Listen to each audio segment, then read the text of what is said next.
The only time you should ever look back is to see how far you've come. Yo, what's going on, YouTube, VVOGs, and Omi homies? It's your bromie, the gal. Back at it again with an interview summary, shortened down, breakdown, yeah, something like that. Anyway, in today's video, we are going to take a look back at an interview that Dan Crothers had about a month ago. Yeah, so I think it's important to sometimes look backwards to in order to look ahead. And yeah, so basically, most of you might have seen this interview already because it got 30,000 views about a month ago. And for those of you that have seen it, just take a listen to what Dan said then and compare it to what we know now. I think that way we can gauge what Dan says now and have a little foresight to what's to come. And for those of you who haven't seen it, it's a really good interview because Dan leaves a lot of breadcrumbs of what's to come and what Ecomi is all about. This interview is chock full of details and stuff. So yeah, I think it's a good interview to take another listen to, or if you've missed it, then this is a good one to listen to. So without further ado, this video is already long, so let's not delay any further. Let's get into it. And hit us up with Ecomi. What is it? Where did it start? How did you get here? Yeah, sure. I'll give you the quick history. So yeah, Ecomi started back in I think 2017. So we've been at the game for a while now. And Ecomi, the company has two products underneath it that we developed. Number one is the hardware secure wallet, cold wallet for cryptocurrency storage. That was sort of our first foray into the blockchain space. And then the second product is our most popular one at the moment, which is VeVe, digital collectible / NFT app. Yeah, I guess so. Just to quickly dive into that, the secure wallet we made, that's still selling, every week if anyone wants to buy, credit card size hardware wallet. And as for VeVe, we've been working on that for 2.5 to 3 years now. It was a real grind in the beginning, going to licensors. They had no idea what digital collectibles were. And, I think 2 or 3 months ago, no one really even knew what an NFT was. So this bubble we're in now is very new. Obviously, everyone wants to jump on the bandwagon. But prior to that, it was a very, very hard sell. And it took us almost 2 years to get the licensors across the board. And during that time, we spent that few years developing out the app, really testing it internally, making sure that it was something that, we felt as collectors that collectors would want to know and use. Whether you're into blockchain or NFTs or not, it's ultimately a digital collectible app for the masses. And that kind of leads us to, our launch 3 or 4 months ago, where obviously it's been extremely crazy, but very, very grateful to, all of the fans out there who've been supporting us. Fair enough. When Binance... The two most common questions we get is when Binance, when Pokemon. Both of which but yeah, I do want to rest assured our OMI holders and even potential future OMI holders that we are working with a number of exchanges right now beyond the 3 or 4 that we have at the moment, and we'll more than likely be announcing some of those exchanges, which are higher tier than the ones we're working with now. Hoping that we'll be announcing at least 1 or 2 of those throughout May. So when it comes to exchanges, we are working with a lot of them, and really it's just a matter of watch this space. And currently you're on Uniswap. What are you currently on? Yeah. Currently, yeah, we're on Bitforex. We're on BitMax, or I think they've rebranded to... They rebranded. Yeah. Yep. We're on Uniswap, and then Gate.io also listed us as well. Gate.io. All right. So it's sort of the stuff that's, people can go and use Uniswap, but nothing that's really like the Binances or OKX or some of the stuff that's in Australia, for example, like SwiftX or CoinSpot. Any of those going to list anytime soon? Do you talk with them or just their liquidity providers? Yeah, well, I mean, we are in discussion with a range of those higher tier exchanges. I can't really elaborate on that who at the moment. Right. But yeah, rest assured that we understand as a company and as a token company that that there's huge demand to get on these bigger exchanges, and they so far have been very, very cooperative with us. All right, and that maybe May, maybe June, not really sure yet. I'd say it'd be more than likely a greater than average chance that we'll be listing at least one of them in May. All right, so even if it was worst case, Q2. Yeah. Something like that, better than average. Yeah. All right, Exactly. the token supply is quite huge. Well, I think one thing to remember that, the token supply is large, it's 750 billion. But the important thing to remember is that, 500 billion or so of those tokens are actually completely locked up in smart contracts inside the app, and they're only used for the app, and they get burned over time. Everything outside of that is effectively, what we sold in our pre-sale and our ICO and IEO, tokens that we have available in the BizDev fund, and then the tokens that will be vested for founders and team. Well, I think actually Reese, our community manager, is putting out an article very soon about the token founders. They unlock pretty soon, I think, like in three weeks or something. Right. But just to touch on that, I mean, obviously, we've been in this game for 3-4 years. If I wanted to, do a pump and dump and drop all my tokens in one go and leave everyone hanging, there would have been many, many easier ways for me to do that.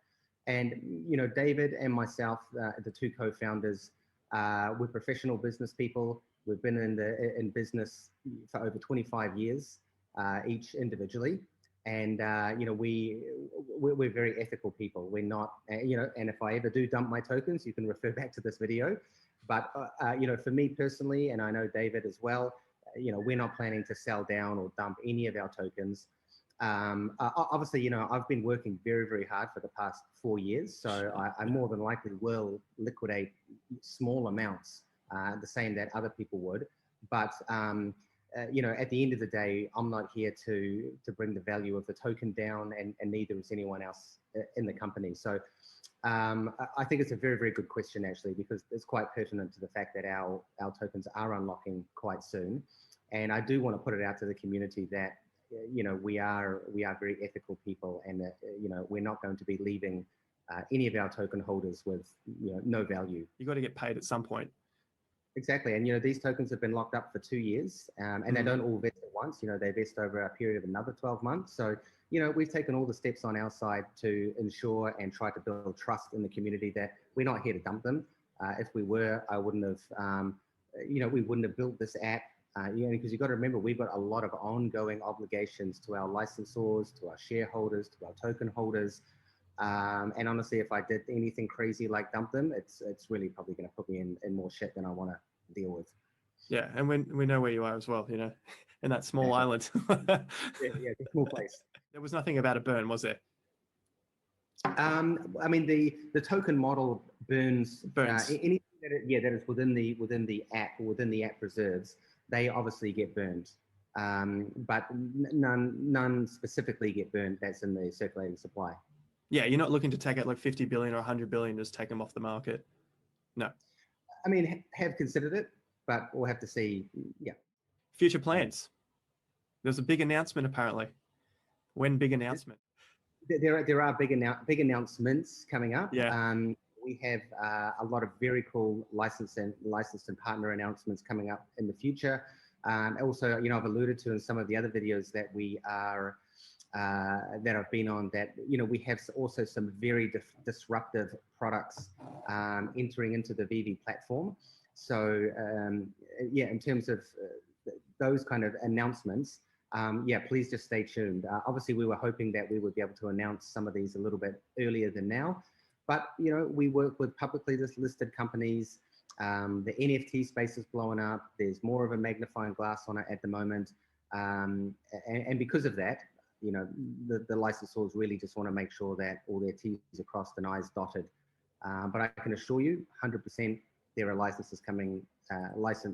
announcements coming very soon. In fact, more than likely, we'll have a couple in May. Have any thoughts been involved with McDonald's to offer NFTs in Happy Meals? I just thought this was like an interesting sort of thing. Yeah. I mean, I it's mean, people trying to tell you how to run your business, but I guess they're questions from the community. yeah, oh no, that's great. I'll write that down. No, I mean, we were in discussions with McDonald's very early on, but and I guess the opportunity would still be there to us. But at the end of the day, we're a premium digital collectible product, and some of the brand. I mean, you guys know the brands, or some of you guys know the brands we have on. From DC Collectibles, Ghostbusters, Star Trek. I mean, these are very big properties with a huge collector following. As a collector, I actually don't know too many people who collect McDonald's Happy Meal toys. I'm sure they do. But the reality is that before we would really even be able to penetrate something like McDonald's, a product like VeVe would have to be quite ubiquitous. Like in the same ways that everyone has Google on their phone. So I'm certainly not discounting it. It's a possibility. But like I say, our focus really is on premium content, whether that's licenses or artists. So yeah, the possibility is open, but we really need to see whether that's going to fit into our collectible ethos. What's their first priority now after successfully opening up the marketplace to all users, for all users, sorry? Boy, there's a lot of number one priorities right now, to be honest. Yeah. I mean, really, the past, I think, I guess just to give a little bit of context, at this point in time, we really anticipated that we would have around 15,000 users. And our infrastructure, our back end, our product roadmap was all geared around, 3x of that number. So, the app was designed to handle 40 to 50,000 users. We had 6 months worth of content, but obviously we entered the market at a very, very good time. And that 15,000 users jumped up to more than 250,000 users in a very, very short amount of time. And then those 250,000 users brought all of the content in the store in a very, very short amount of time. So, really the priority moving forward now is, I mean, I guess there's a lot of them, but it really, for us at the end of the day, it's about making sure that we are delivering an awesome product that fans love to use. And I'm honestly encouraged every day, we just get so many positive messages coming through, for fans who just love the experience. So, just to touch on a couple of the priorities. Number one would be, we're doing a lot of work on the Unity side. So all of the 3D stuff, we're basically upgrading our entire render engine to something that supports a lot more cool, fancy things. We're doing a lot of awesome stuff with the showrooms, when it comes to different showrooms, customized showrooms, build it yourself showrooms, accessories inside showrooms, adding, interactivity to a lot of the collectibles. And there's a few other sort of more pressing things, like we've got a few bad actors in the marketplace at the moment who are sort of, putting fake bids and just generally being total douchebags. You know who you are. So it's really the focus right now is doing everything we can to improve the product and just make it more enjoyable and more fun. And right now, I think something else to consider that this is version 1 of VeVe. We literally have just come out of beta.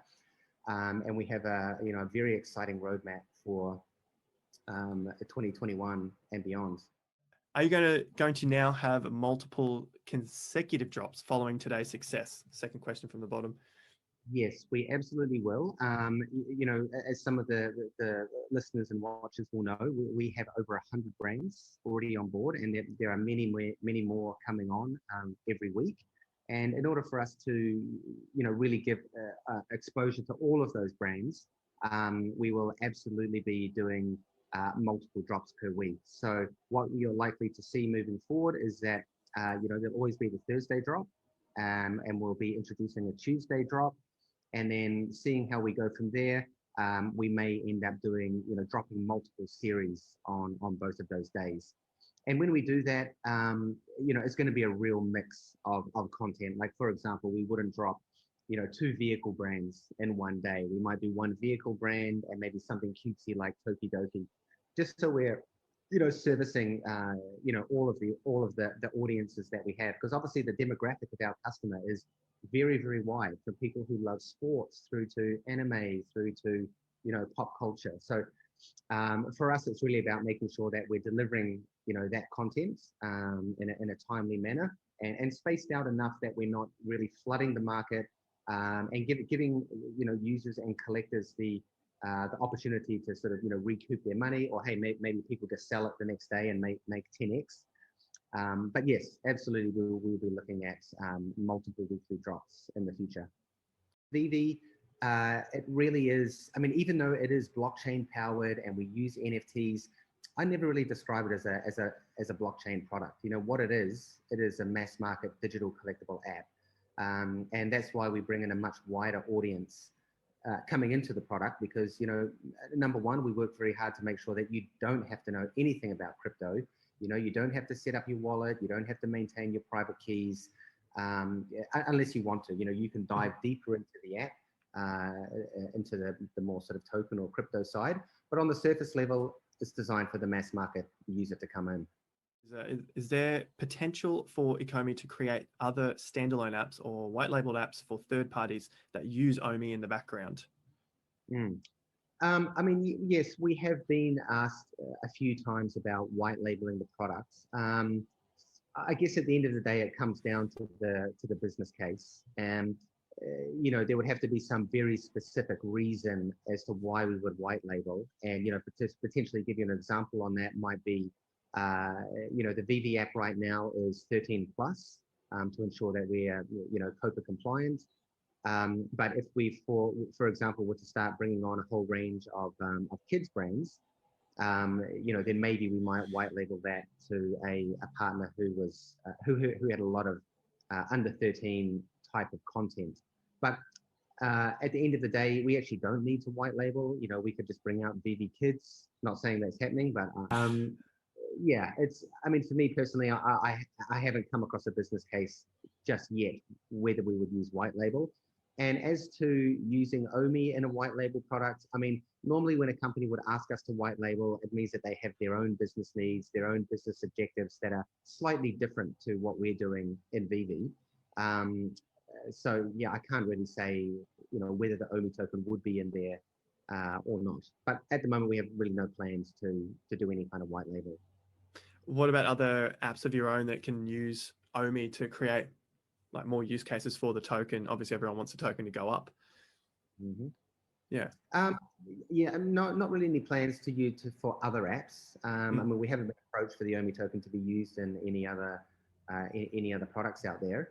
But what we will be focusing on is bringing out more utility and more features within VeVe for the Omi token, which the Omi token is a utility token designed especially for VeVe. So for any more utility around that, that's more than likely going to take place inside our product. Johnny says, my question would be, when do they anticipate getting the MTL license so people can cash out gems into fiat? Once that happens, mass user adoption. But yeah, any ideas on that? Yeah. Firstly, shout out to Johnny Dunn, very, very active user in our community, and I really, really appreciate all your support.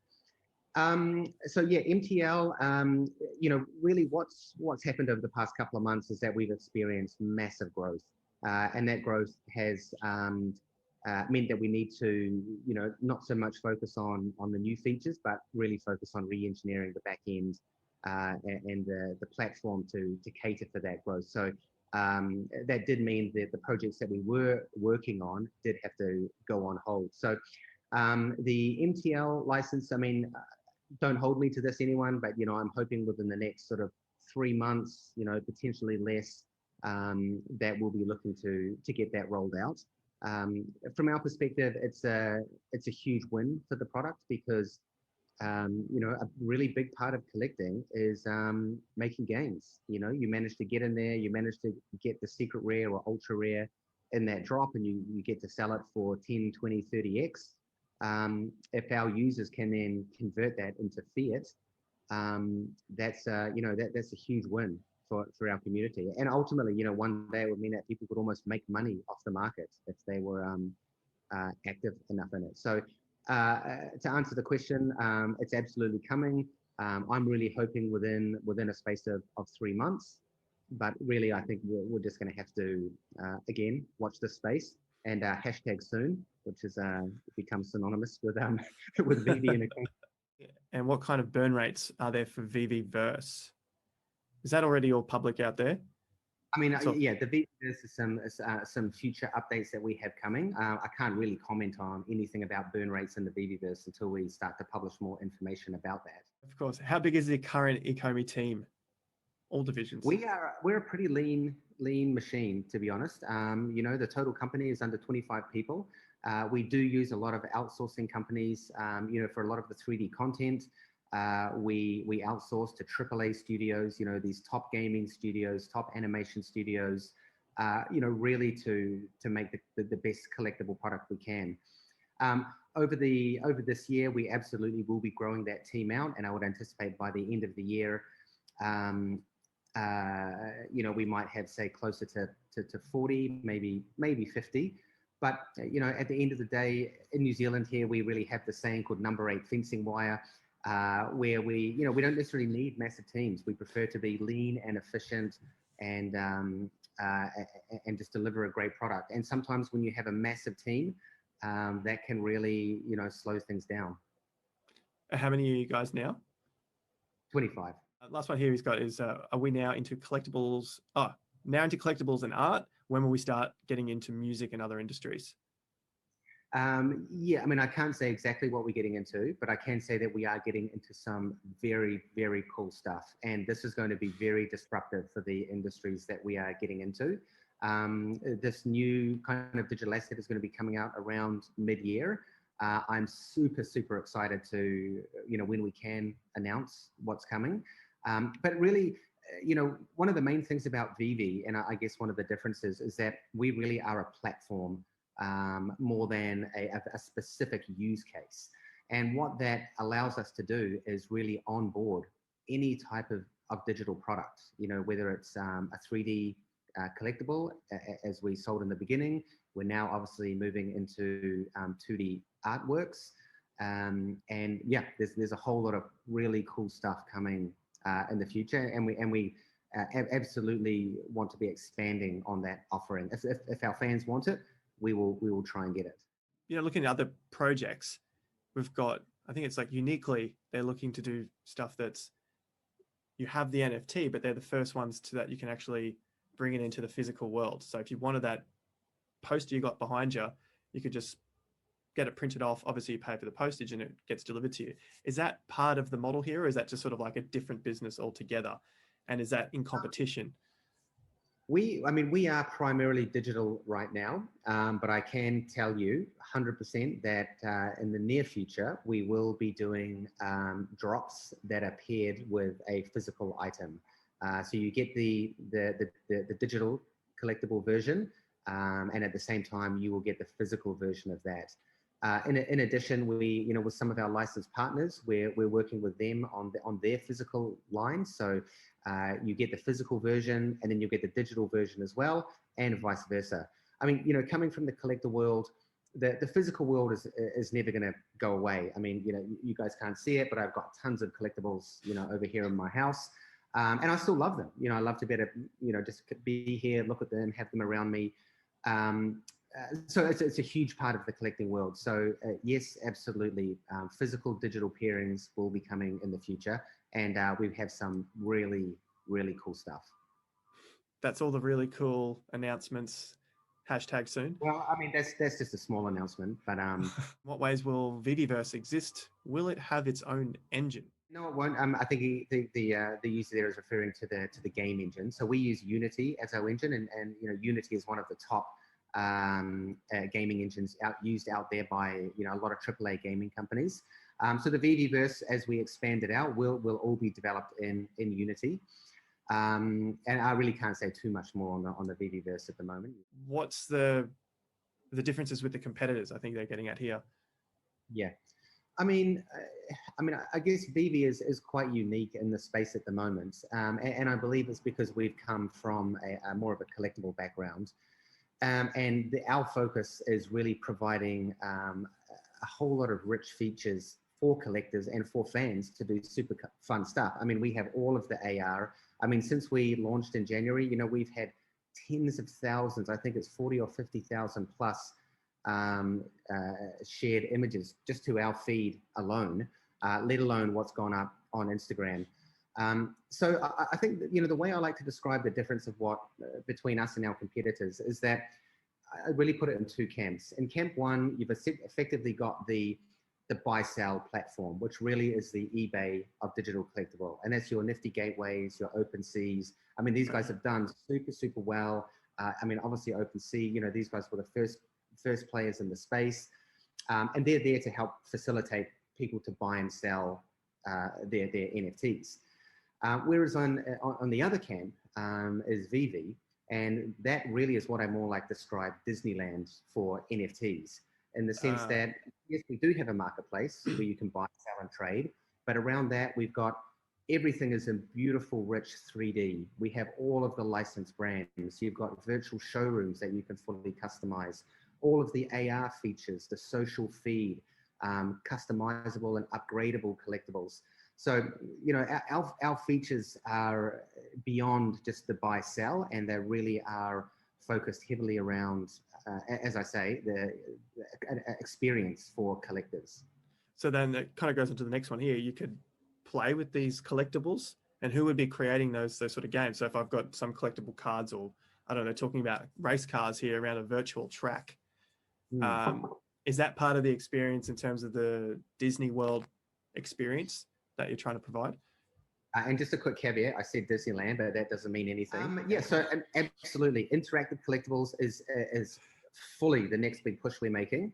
A lot of your watchers and fans may have already seen the video that we've dropped for the radio controlled DeLorean, which is a DeLorean that is completely drivable the same way as that you race around an RC car.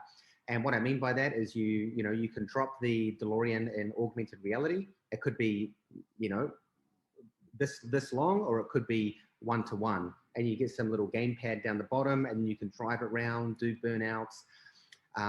Later on, the next evolution of that is we'll be able to do things like, you might be able to drop cones and set up little tracks. And then the next phase of that will be multiplayer. So you can invite other VeVe users into your little multiplayer zone, and you can race round. So absolutely, my vision for the future is that is a huge amount of interactivity within these collectibles, and that means mini games inside the VeVeverse, and just awesome interactivity with the collectibles. And is there only going to be like one DeLorean, and then I can rent that out and make money?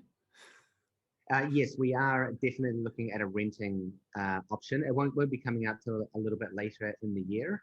But the reality is, like, there's some collectibles out there that are very, very rare. Like the rarest one we minted, which was Donnie the Unicorn, which actually retailed for $16.99 and sold the other day for $32,000. So wow, good on you for getting a great upside on that one. I wish I brought more.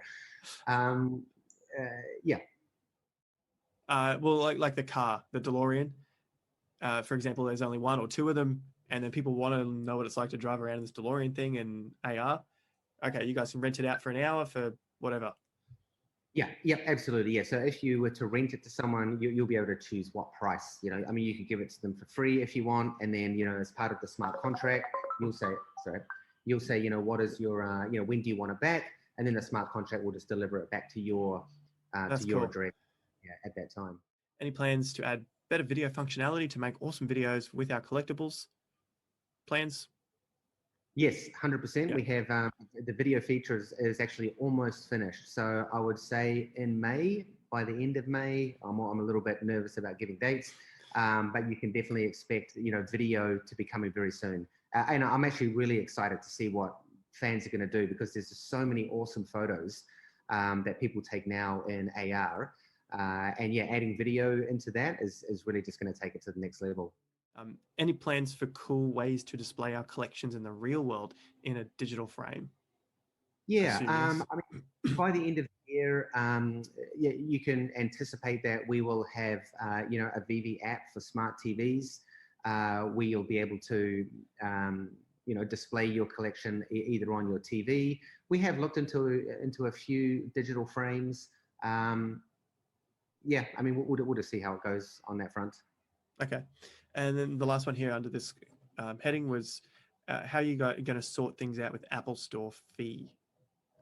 Yes, so we actually have been in touch with Apple just recently about that, because there is some discrepancy in the in the Apple on the Apple side where some users are getting charged an extra fee on top of the $99 US. It's not something that is happening on the app side, but yeah, please be rest assured that we are working with Apple to understand why that is happening. And so far, they've been very accommodating with, helping us with resources to track that down. So I also am hoping that happens really soon because, when I buy down here in New Zealand, unfortunately, I pay a premium as well. So I am very motivated to get that resolved. Cool, thank you. Where can we see sales history and collectibles on it? This is something that we get asked quite a lot. And, when we first developed the platform, it was basically, when CryptoKitties came out, and back then there were a lot of problems with blockchain. There was TPS issues. Obviously, we all know that with CryptoKitties, it kind of brought Ethereum to its knees, and because of that, we built VeVe in a little bit of a hybrid manner. And at the moment, all of the collectibles are effectively held in trust in a custodial wallet by VeVe. However, we are absolutely investigating and partnering with a new chain. And once we migrate to that, you can absolutely expect to be able to look up the NFTs on the blockchain, see the address, and just a bit more transparency around that side of the business. Chopper says here as well, when we'll actually own our expensive NFTs. So, one thing that I think people don't understand in our particular space is that, if I make my own NFT and, I can basically do whatever the hell I want with it. But when I'm working with a licensor, the licensor owns that IP.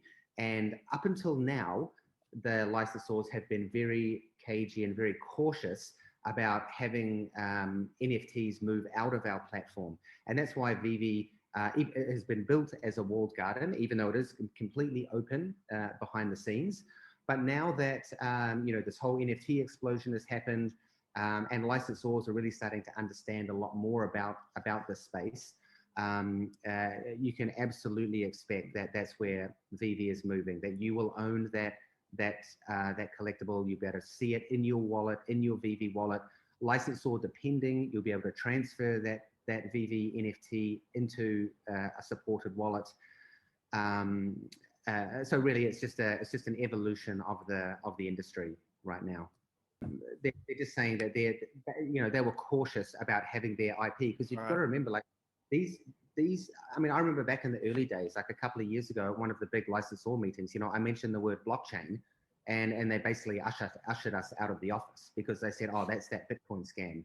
So, I think one of the things that the watchers have to understand is that, this is a very different space, right? We're not in crypto, we're in licensing, and that has a massive amount of legalese, a massive amount of IP protection, and the licensors want to make sure that their products are protected.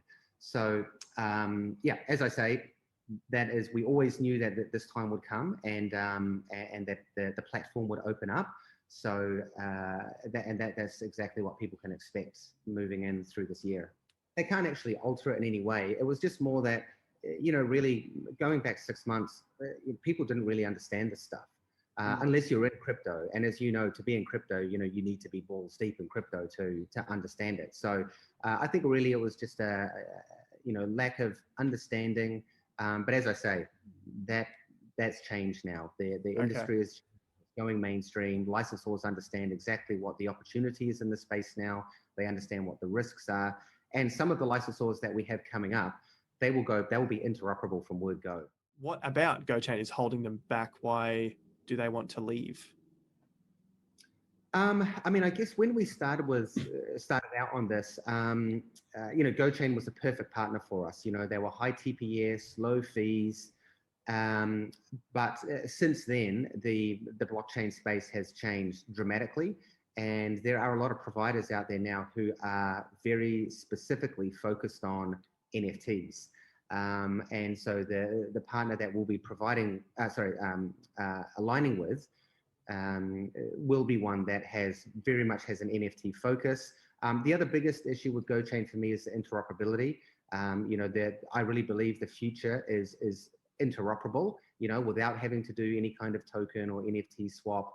I do believe that Ethereum and layer 2 is really where the industry is going to move to. So it just came down to, we have a whole bunch of business requirements for our chain, and whoever ticks all of those boxes is who we're going to align with. And that goes on to the next part, what blockchain are they looking at moving to? Watch this space. I'm not going to announce it at the moment. Last one here. I've got, please ask how when circulating supply amounts get updated at the exchange level in regards to their burn system. So I guess they think the tokens that are at the exchange, when does that get updated on maybe CoinMarketCap or CoinGecko? I mean, all of that happens automatically through the API. I'm not actually too sure. I can't answer that one. I might have to talk to the CTO. All right.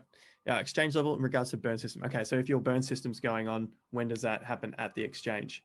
It's all automatic by the sounds of it. I mean, yeah, the thing is that the burn, all of the burn happens within the in-app reserves inside the wallet, inside the app. And, I recommend people to actually go over to our Medium channel, because we have a lot of comprehensive articles about the tokenomics and how it all works. But the burn, none of those tokens are in the circulating supply. They all come out of as I say, the in-app reserves. Okay. Unless I'm understanding the question. So competitors, we kind of touched on before. I think you sort of covered that off. Like, it's not really about versing other people. You've got your product and you're going hard at that. I think the other comment I'd make on that is, the NFT space is so new, and we're going to start seeing many different iterations of NFT. I mean, number one, we've got NBA Top Shot. They do awesome, short form clips that you can own as NFTs. And you've got us, where you can do, 3D digital collectibles and artworks. And, I just believe that there will be, a bunch of cool offerings in this space. And if you're a collector, for example, if I like Star Trek, I'm going to have the poster, the movie, the T-shirt, the mug, model starships.